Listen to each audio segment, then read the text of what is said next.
Assalamualaikum warahmatullahi wabarakatuh. Waalaikumsalam warahmatullahi wabarakatuh. Sehat semua? Alhamdulillah. Semangat pagi? Semangat pagi? Alhamdulillah pada hari ini, pagi ini di cuaca yang sangat dingin, luar biasa, berapa 12 derajat ya. Alhamdulillah semangatnya jemaah masih, saya lihat masih 99%, satunya agak dingin ya, Masya Allah. Alhamdulillah Bapak Ibu jemaah yang dirahmati Allah, para tamu Allah dan para tamu Rasulullah. Pagi ini kita akan melaksanakan city tour sekitar Masjidil Nabawi, Masjid Nabawi. Di antara yang pertama yang akan kita kunjungi adalah Syakifah Bani Sa'idah. Apa Ibu? Syakifah Bani Sa'idah, di mana Syakifah Bani Sa'idah tersebut sampai saat ini tempat ini diabadikan, tidak dibangun hotel, tidak ditempati orang untuk sholat, karena di Syakifah Bani Sa'idah tersebut mengenang sejarah pada masa Rasulullah Sallallahu Alaihi Wasallam.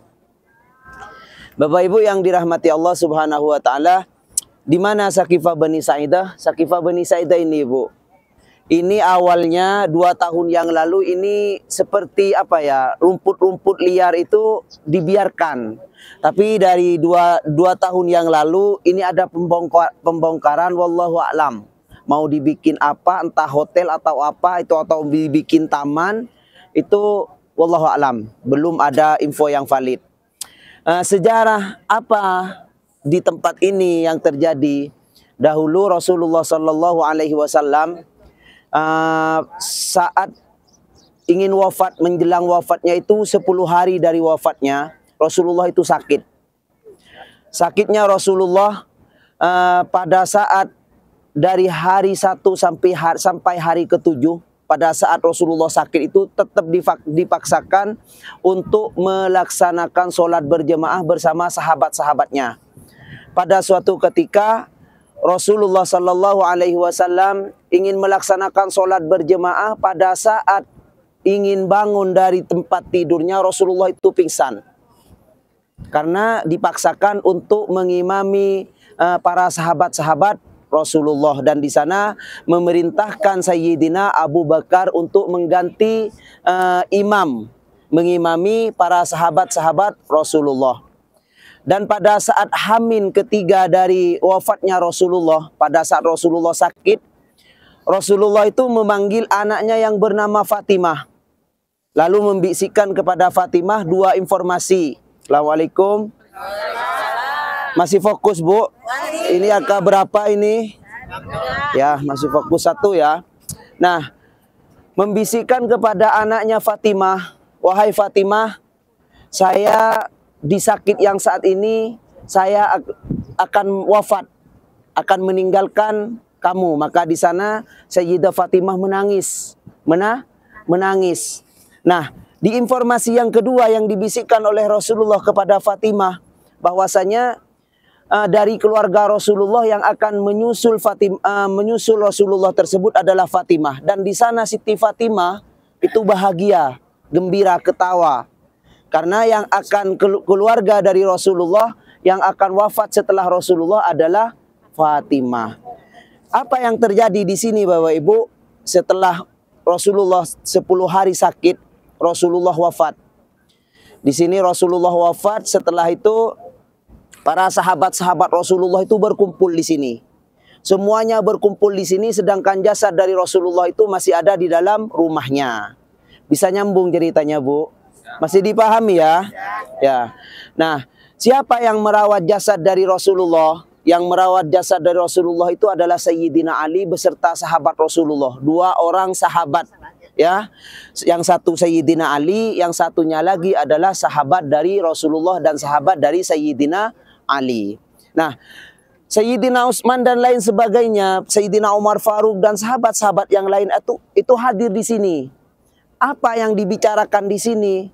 Para sahabat-sahabat Rasulullah itu memusyawarahkan siapa yang layak mengganti tempat, yang layak mengganti kepemimpinan Rasulullah. Siapa yang layak untuk memimpin orang Islam pada masa itu setelah wafatnya Rasulullah. Di sana terjadilah usulan-usulan yang banyak. Yang pertama usulan bagaimana yang mengganti Rasulullah, tapi garis miring bukan sebagai nabi, sebagai pemimpin khalifah. Karena nabi yang terakhir Ibu itu adalah Nabi Muhammad, tidak ada nabi selain itu. Setelah itu tidak ada nabi lagi. Tempat sholat Rasulullah itulah yang berhak untuk menjadi pengganti Rasulullah. Sedangkan yang diperintahkan oleh Rasulullah di saat Rasulullah sakit adalah Sayyidina Abu Bakar. Maka yang terpilih menjadi khalifah pertama pengganti Rasulullah adalah Sayyidina Abu Bakar. Nah, tempat terlantiknya atau terpilihnya Sayyidina Abu Bakar tersebut di sini. Ini adalah Saqifah Bani Sa'idah. Apa Ibu? Saqifah Bani Sa'idah. Saqifah itu artinya atap. Kalau kita sekarang di Indonesia itu apa? Parlemen ya, tempat sidang ya, tempat sidang. Dan Bani Sa'idah ini adalah yang mempunyai tanah namanya Bani Sa'idah. Bisa dipahami Ibu? Ada yang perlu ditanyakan? Nah, dengan menerimanya kaum Ansor dipimpin oleh kaum Muhajirin, maka Allah muliakan kaum yang ada di kota Madinah Al-Munawwarah karena ikhlas dipimpin oleh orang kaum Muhajirin. Karena yang dinamakan kaum Muhajirin itu kaum pendatang Bapak Ibu. Bahkan Rasulullah pun di kota Madinah itu adalah kaum pendatang.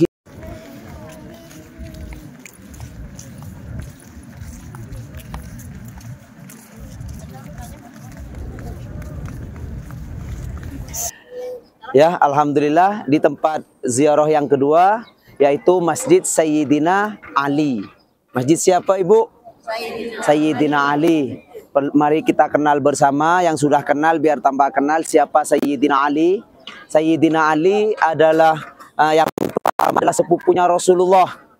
Ya, sekaligus menantu Rasulullah dan sekaligus Khulafaur Rasyidin yang terakhir. Ya, Khulafaur Rasyidin yang terakhir adalah Sayyidina Ali. Setelah Sayyidina Abu Bakar, Sayyidina Umar, dan Sayyidina Utsman, dan kemudian Sayyidina Ali. Bapak Ibu jamaah yang dirahmati Allah Subhanahu wa taala. Nah, ini halo di sebelah sana, ini Bu, itu adalah masjid dari Sayyidina Ali, ya Bu ya. Itu fungsinya dahulu di mana sahabat Ali jika mengadakan pengajian dengan para sahabatnya. Maksudnya ada tamu-tamu penting pada masa Khalifah Sayyidina Ali, maka ditemui di sini, bukan ditemui di Masjid Nabawi. Jika ada musyawarah khusus yang tidak dipublikasi, maksudnya tidak semua orang harus tahu, maka dilaksanakan di sini. Ini bukan bekas rumah Sayyidina Ali, Bu, akan tetapi suro, apa itu? Tempat khusus yang dimiliki oleh Sayyidina Ali pada saat khalifahnya, pada saat masa khalifahnya. Maka sampai diabadikan saat ini semua sahabat yang 4 itu, Sayyidina Abu Bakar, Umar, dan Sayyidina Utsman, dan Sayyidina Ali, semuanya mempunyai masjid di sini, mempunyai tempat. Dan dari sahabat, bukan dari kalangan yang 4 itu, yang mempunyai masjid adalah Sayyidina Bilal bin Rabah yang kemarin saya jelaskan. Ada yang aneh Bapak Ibu dari sini, kita perhatikan semua masjid, mulai dari masjid yang sana, dan masjid yang ini. Apa yang aneh? Ibu ada yang tahu? Ada yang aneh, ada yang tahu Bu? Nah, yang teraneh adalah di sini, di Masjid Ali ini tidak ada satu burung pun yang hinggap. Ya kan? Nah, jawabannya kenapa itu wallahu a'lam. Allah yang tahu. Ya, Allah yang tahu. Tapi Sayyidina Ali itu dijuluki dengan karramallahu wajhah. Karramallahu wajhah karena di masa hidupnya Sayyidina Ali itu tidak pernah melihat kemaluannya. Tidak pernah melihat kemaluannya sendiri. Kalau ibu-ibu kan setiap pagi, apalagi saya, benar. Ya, ini adalah Masjid Sayyidina Ali, Bapak Ibu. Tidak ada keutamaan khusus sholat di sini. Karena pada saat kita ada di kota Madinah, keutamaan itu berada di Masjid Nabawi. Barang siapa yang sholat di Masjid Nabawi maka dilipat gandakan 1000 kali lipat. Dan juga yang ada hadisnya yaitu di Masjid Quba, masjid yang pertama didirikan oleh Rasulullah. Barang siapa yang bersuci dari rumahnya kemudian datang ke Masjid Quba, maka pahalanya sama dengan melaksanakan ibadah umroh. Nah, ini adalah Masjid Sayyidina Ali. Ya, nanti Bu lanjut selanjutnya insya Allah ke Masjid Sayyidina Abu Bakar dan juga Masjid Ghamamah. Ayo lanjut foto. Ini di tempat yang ketiga, Bapak Ibu perhatikan. Ini di sini.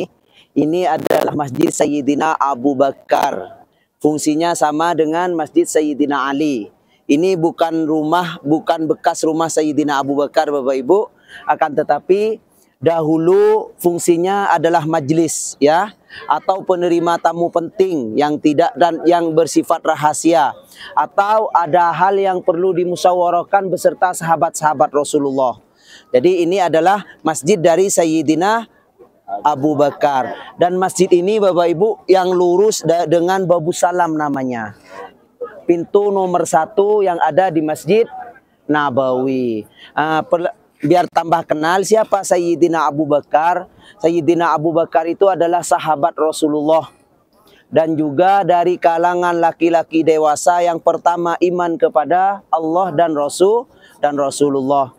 Dan Sayyidina Abu Bakar itu adalah mertuanya Rasulullah karena Rasulullah menikahi putri dari Sayyidina Abu Bakar yang bernama siapa Ibu? Aisyah. Siapa? Aisyah. Kan ada lagunya Aisyah, romantisnya cintamu dengan Nabi. Oh, hafal ya. Alhamdulillah. Itu saking sampai ada lagunya itu. Dan Siti Aisyah ini istri Rasulullah yang dinikahi pada saat itu masih perawan. Berarti yang lain adalah janda. Istri-istri Rasulullah itu bermacam-macam Bapak Ibu. Ada yang umur 63 tahun, ada yang umur 63 tahun, 58 tahun, ya macam-macam. Yang perawan itu cuman hanya Siti Aisyah. Dan Siti Khadijah pun usia yang dinikahi oleh Rasulullah usianya 25 tahun, sedangkan Siti Khadijah 40 tahun. Jadi dahulu Rasulullah menikahi istri-istri Rasulullah itu bukan karena nafsu, akan tetapi atas perintah Allah. Atas perintah Allah. Terus pertanyaannya Masjid Sayyidina Umar di mana? Masjid Sayyidina Umar itu di sini, Bu. Ini di antara hotel ini. Ketutup hotel, nggak kelihatan. Itu adalah majlis dari Sayyidina Umar. Dan Sayyidina Utsman ada di sana. Semua sahabat Khulafaur Rasyidin yang 4 itu semuanya mempunyai masjid. Ya fungsinya yaitu untuk menerima tamu penting atau musyawarah tentang hal yang bersifat rahasia bersama sahabat-sahabat Rasulullah. Tidak ada keutamaan untuk sholat di masjid ini, ya Bu ya. Tidak ada keutamaan, tapi kalau misalnya mau sholat ya dipersilahkan. Tapi tidak ada keutamaan khusus. Nah selanjutnya Bapak Ibu, perhatikan ini Bu. Ini adalah Masjid Ghamamah namanya. Masjid apa Ibu? Masjid Ghamamah. Nah, Masjid Ghamamah ini artinya masjid awan Ibu. Kalau bahasa Jakarta itu apa? Mendung ya, awan tapi ya bahasa Indonesia ya. Nah, ini adalah Masjid Awan atau yang disebut dengan Masjid Ghamamah. Kenapa dinamakan dengan Masjid Awan? Sejarahnya begini. Halo, Assalamualaikum. Masih fokus, Bu? Masih. Ini angka berapa? Nomor berapa hitungannya ini? Berarti masih fokus ya. Kenapa dinamakan dengan Masjid Ghamamah? Dahulu itu di kota Madinah, Ibu, pernah terjadi kekeringan yang amat panjang. Sampai air itu habis. Maka Rasulullah di sana beserta para sahabat-sahabatnya melaksanakan sholat istisqa. Sholat apa Bu? Istisqa. Bukan sholat istihor Bu. Istisqa. Sholat meminta hujan. Pada saat pelaksanaan sholat istisqa tersebut, sahabat Rasulullah itu dilihat oleh Rasulullah kepanasan. Maka di sana Rasulullah mengangkat tangannya memintakan kepada para sahabat itu untuk didatangkan sebuah awan. Dan datanglah dengan berkat doa baginda Rasulullah, datanglah awan tersebut dan menaungi para sahabat-sahabat Rasulullah. Maka sampai saat ini masjid ini dinamakan dengan Masjid Awan. Masjid Awan atau Masjid Ghamamah. Nah, di sini Rasulullah pernah melaksanakan sholat Idain, Idul Fitri dan Idul Adha. Tahu Idul Fitri, Bu? Tahu. Itu loh ibu-ibu yang paling terdepan itu. Puasa nggak puasa kadang paling terdepan itu loh. Ya ada kan seperti itu kan. Dan Idul Adha. Idul Adha itu pada tanggal 10 Dzulhijjah. Nah, ini sejarah singkat yang ada di sekitaran Masjid Nabawi, sejarah tentang Masjid Ghamamah dan juga Masjid Abu Bakar dan Masjid Sayyidina Ali. Sayyidina Umar di sana, Ibu. Ya, sejarahnya Sayyidina Umar itu adalah sahabat Rasulullah yang paling pemberani. Halo, Bu. Pemberani, musuh-musuh dari Rasulullah, dari Sayyidina Umar itu takut jika berperang semuanya kalah. Peperangan yang dipimpin oleh Sayyidina Umar tidak pernah kalah. Ya, Bu ya. Jadi Sayyidina Umar itu ditakuti oleh para musuh-musuhnya, bahkan pada suatu ketika, Ibu, Sayyidina Umar itu pada masa Sayyidina Umar ada sebuah sungai Nil. Sungai, Bu, namanya Sungai Nil, itu meminta tumbal manusia setiap tahun. Kalau tidak dikasih manusia, keluar setan itu ngamuk. Maka di sana diketahui oleh sahabatnya Rasulullah, sahabatnya Sayyidina Umar, dilaporkan kepada Sayyidina Umar bahwasanya ada sebuah sungai yang meminta tumbal manusia. Kalau sudah setan makan manusia, bukan setan ecek-ecek. Benar. Sudah rajanya itu, Bu, makannya manusia nggak tanggung-tanggung loh. Nah, pada suatu ketika, Ibu, ditulislah nama dari Sayyidina Umar tersebut, ditaruh ke sungai itu. Maka sampai saat ini nih, setan itu nggak berani keluar gitu. Nah, pada suatu ketika, Ibu, Sayyidina Umar itu diketahui oleh sahabatnya Sayyidina Umar tidak berani masuk ke dalam rumahnya. Halo, Bu, masih fokus, Bu? Angka berapa ini? Ya. Nah, tidak berani masuk ke dalam rumahnya, mundar-mandir di halaman itu. Ditanyakan pada saat bertemu dengan sahabat Sayyidina Umar, ditanya oleh sahabatnya, "Wahai Umar, saya perhatikan beberapa hari yang lalu, saya perhatikan engkau tidak kayak seperti orang ketakutan, tidak berani masuk ke dalam rumahnya."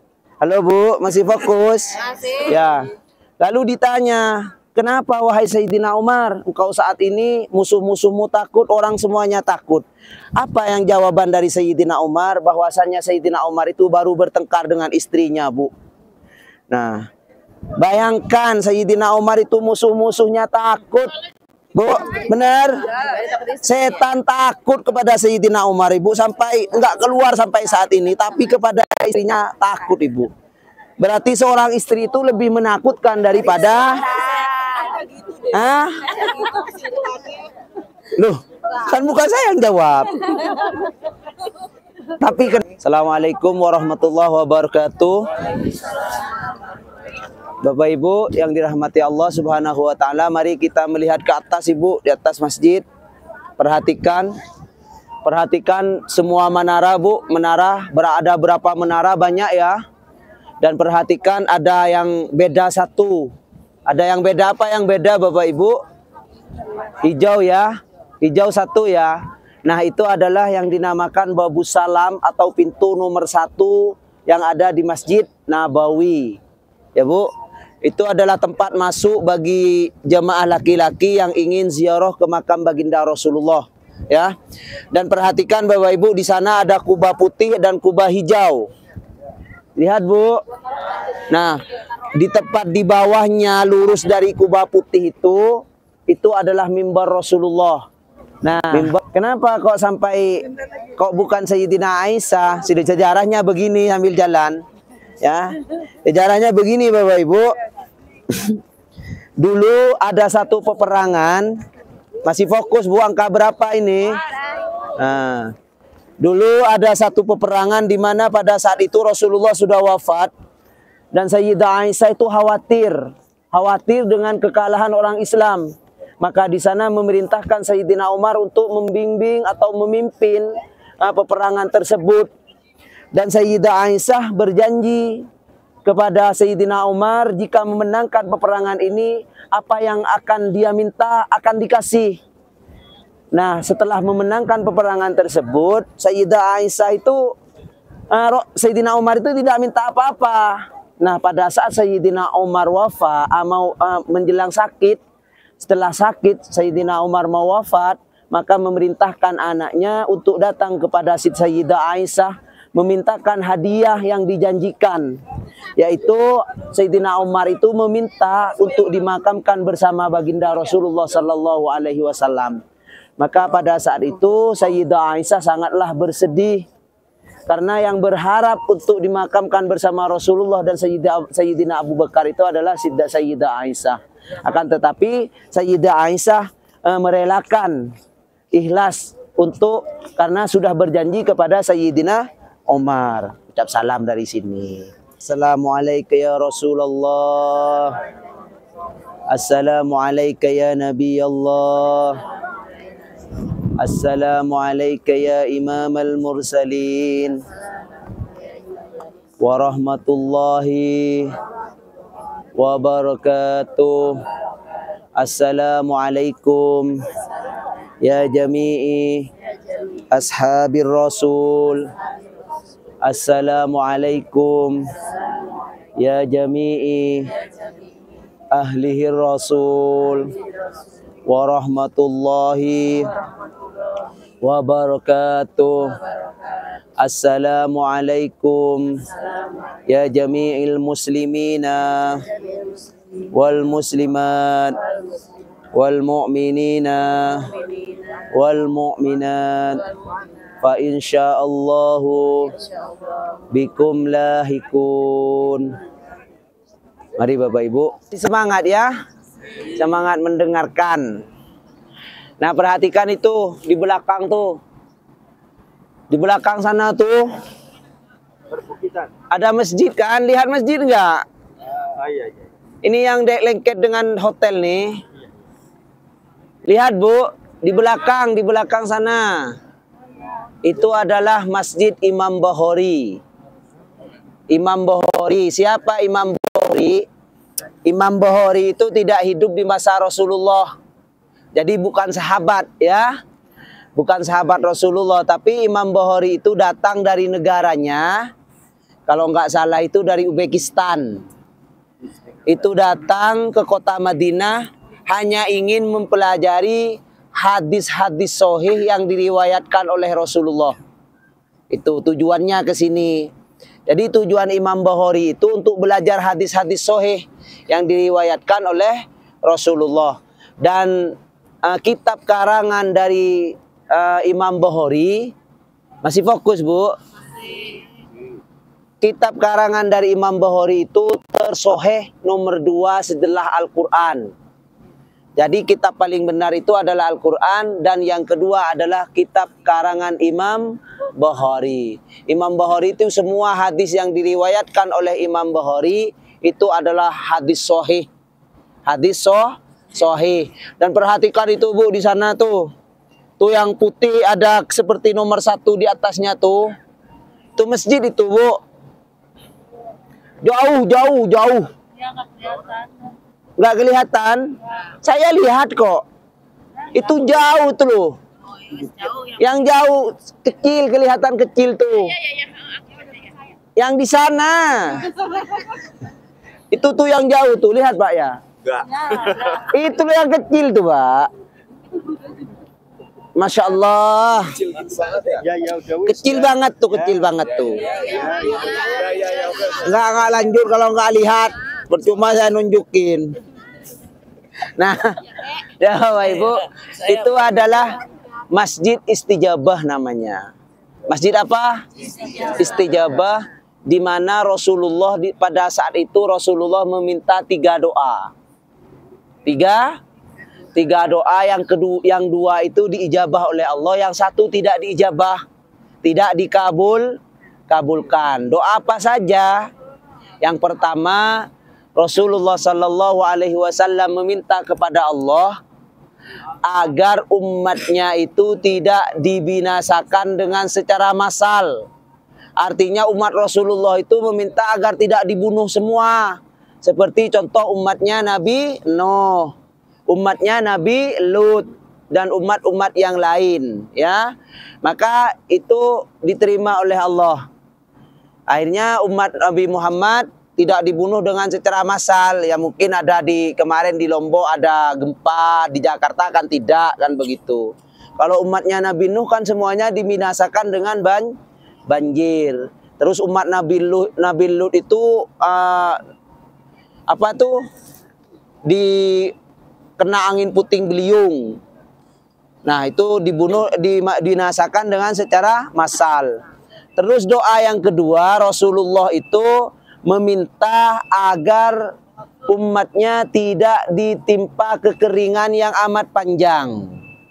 Seperti umatnya Nabi Yusuf. Nabi Yusuf itu umat Nabi Yusuf ditimpa kekeringan selama 7 tahun. Itu kalau kita kan paling lama yang 4 bulan, 5 bulan, 6 bulan kan. Ya, alhamdulillah saking ijabahnya doa Rasulullah, kalau kita di Jakarta itu air sampai masuk ke rumah-rumah. Ya kan? Benar kan? Sampai masuk ke rumah-rumah. Jadi tidak ditimpa kekeringan umat Rasulullah. Jadi doa Rasulullah itu diijabah. Dan doa yang ketiga ini tidak diijabah, Ibu. Rasulullah itu meminta kepada Allah agar Islam itu jadi satu. Lurus, garis lurus. Islam garis lurus, satu saja. Tidak ada perbedaan. Maka di sana tidak diijabah doa Rasulullah. Akhirnya saat ini kan banyak Islam ini kan ada macam-macam. Bahkan kemarin itu orang Jawa Barat, kalau nggak salah orang Jawa Barat kan memang aneh-aneh, bukan kayak orang Madura ya. Nah, yang Tukimin ngaku nabi itu, kan ada Tukimin kemarin ngaku nabi yang di penjara itu. Orang Jawa Barat ya. Aku lah, Bu. Karena dibilang orang Jawa Barat karena yang mau aku. Yang Tukimin itu, alhamdulillah nabinya di penjara sekarang. Kalau memang benar Tukimin gimana baca sholawatnya ya, Bu ya. Allah ada Tukimin. Masya Allah, gak pantas ya. Allahumma sholli ala Muhammad.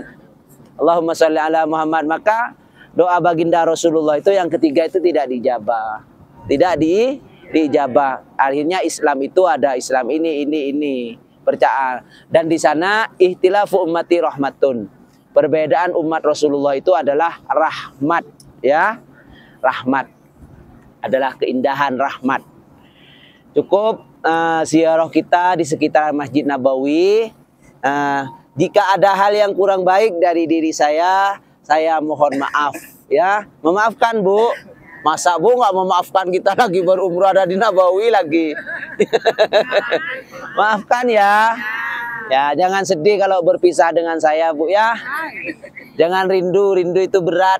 Ya, biar saya aja yang merindukan istri di rumah. Yang lain jangan berat rindu itu. Cukup sekian, akhirul kalam. Wassalamualaikum warahmatullahi wabarakatuh. Ada yang perlu ditanya, Pak? Hah? Lagi belanja nih, belanja. Aduh, ya Allah.